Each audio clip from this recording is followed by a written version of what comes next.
Hi, welcome back to my channel, Beautiful Minutia. If you're new here, my name is Tiffany, and today I'm going to be sharing with you all the books that I read in the month of December. This wrap up is coming to you a little later than normal, and that is mostly because of the 12 days of Christmas, which you might have seen turn into the 10 days of Christmas.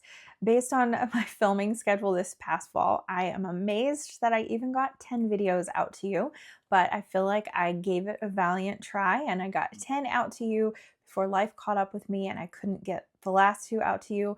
But no worries, they actually are coming in terms, well, I haven't filmed them yet, but they will be coming interspersed throughout January because they are videos that I was still really excited to film and share with you. But today we're taking a little break from those videos that I wanted to film so that way I can talk about my December wrap up before we get too far out from it. I completed 7 books during the month of December and then got like about 80% through another book that I didn't finish, which is Dombey and Son by Charles Dickens, which at the time of me filming this, I've still not quite yet finished, but I'm like 90% of the way through now, so it'll be in January's wrap up. Out of the 7 books that I read, some of them were classics, one was kind of more of a contemporary, and I did read 2 volumes of manga.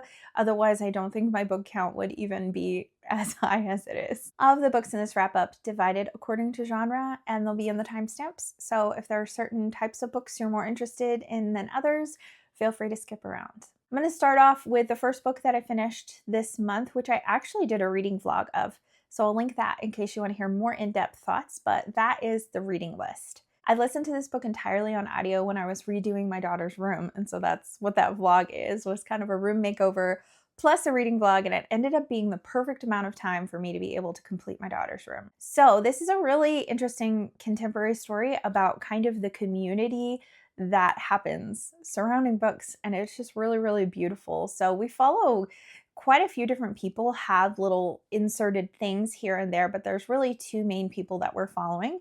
We're following a young girl named Alicia who works at a library, and then an older man who has recently lost his wife and is looking to kind of reconnect with her even though she's gone. So he finds a library book in her belongings that was never returned and ends up reading it and loving it and wondering what else she might have loved and other ways he missed connecting with her when she was alive.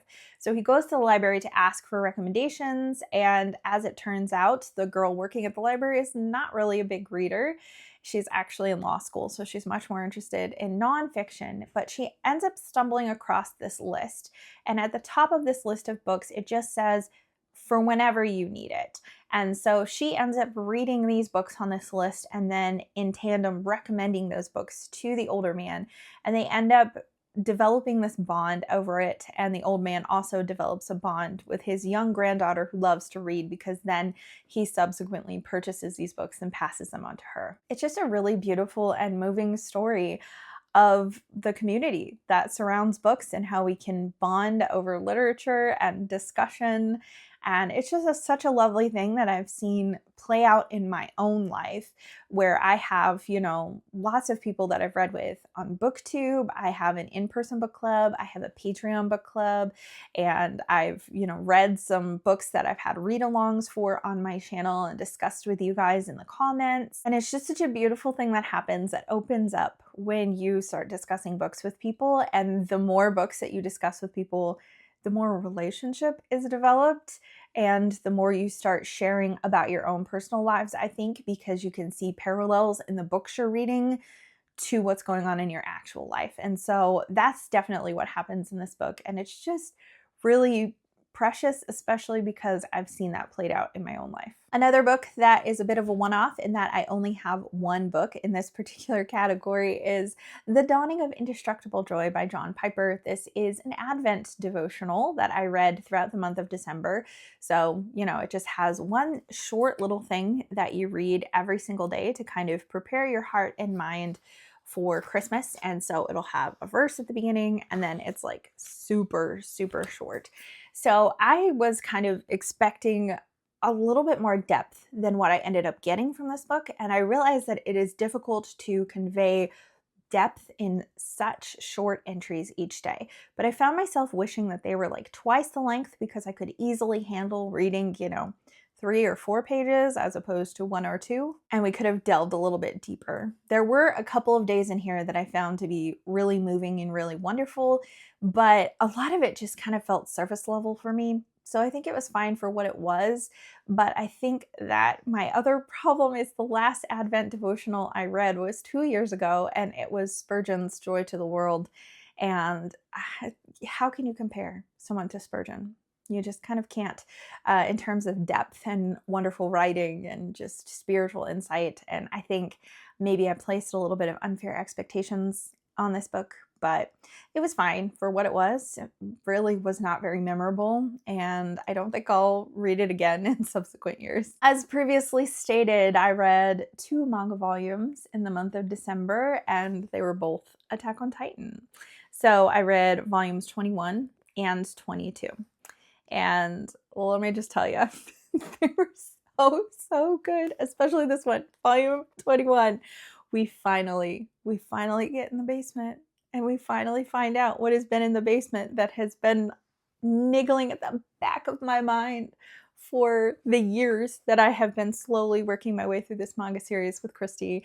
We've been reading like one manga a month, but we read 2 in December because this was so good that we immediately wanted to go on and read the next one.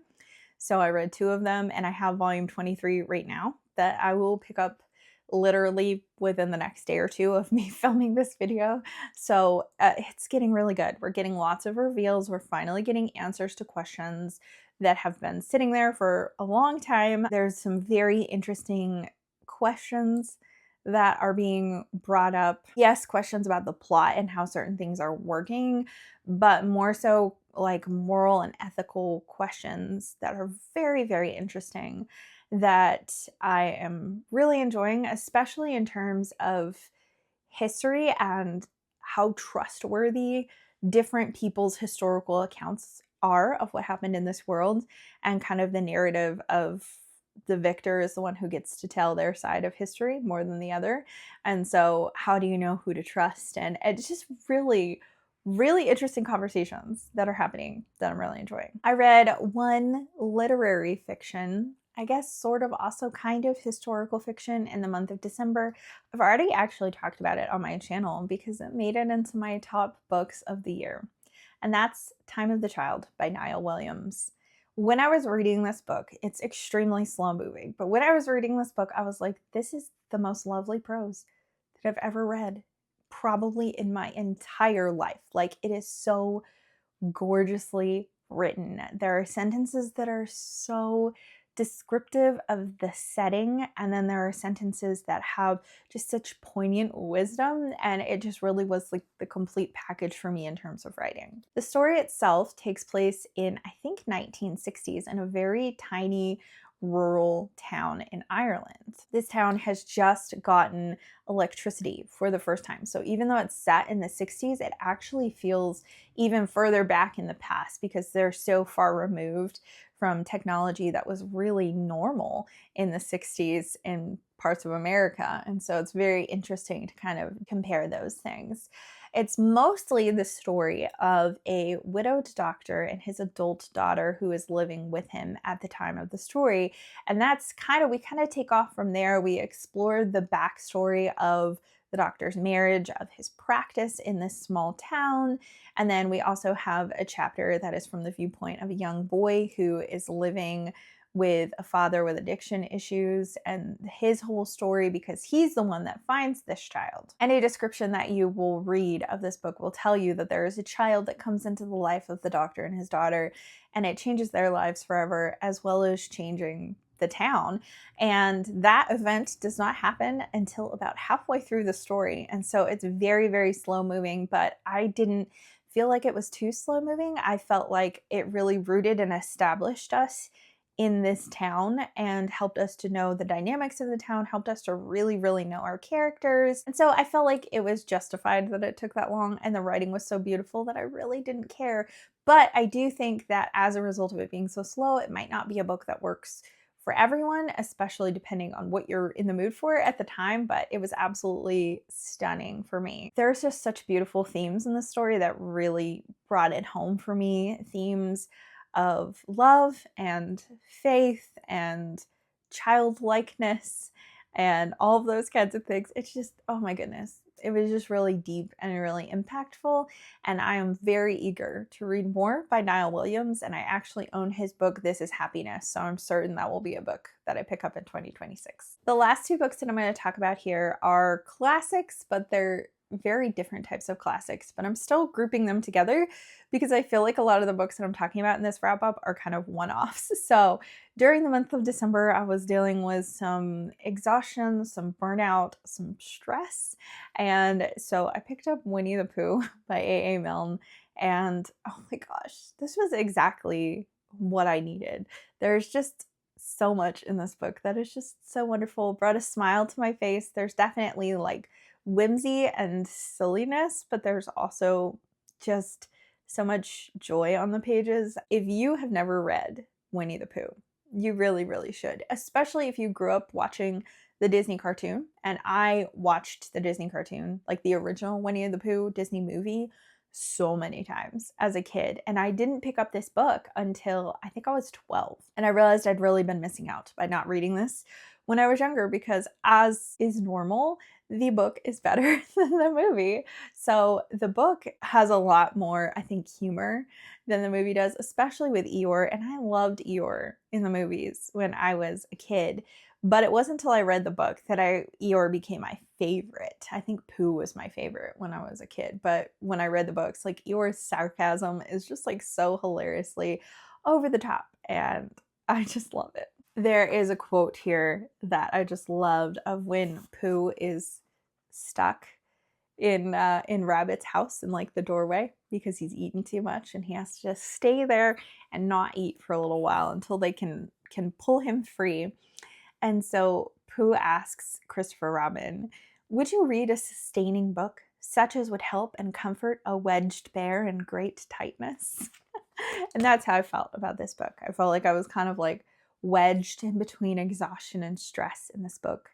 It was a sustaining book that helped a wedged Tiffany in great tightness. The last book I'm going to talk about is also a classic and also a reread, and that's The Outsiders by S.E. Hinton. I'm actually getting ready to teach this book to my American literature class at our homeschool group in the month of January. So I spent the last couple of weeks of December reading this book. I just love it. This actually really kind of paved the way for the YA genre in a lot of ways, and it doesn't have like the stereotypical YA feel of books nowadays, but it is about teenagers, and it was written by S.E. Hinton when she was only 16, I think 15 or 16, and so there's a genuineness to the voice in this book. So if you've never read this book or watched the movie, I know a lot of people have. In fact, actually, when I was reading this book for the first time, my husband walked in and asked me a question about a major plot point that spoiled this book for me. And I just looked at him. I was like, what? I had no idea that was coming. And he assumed I had watched the movie, but I hadn't.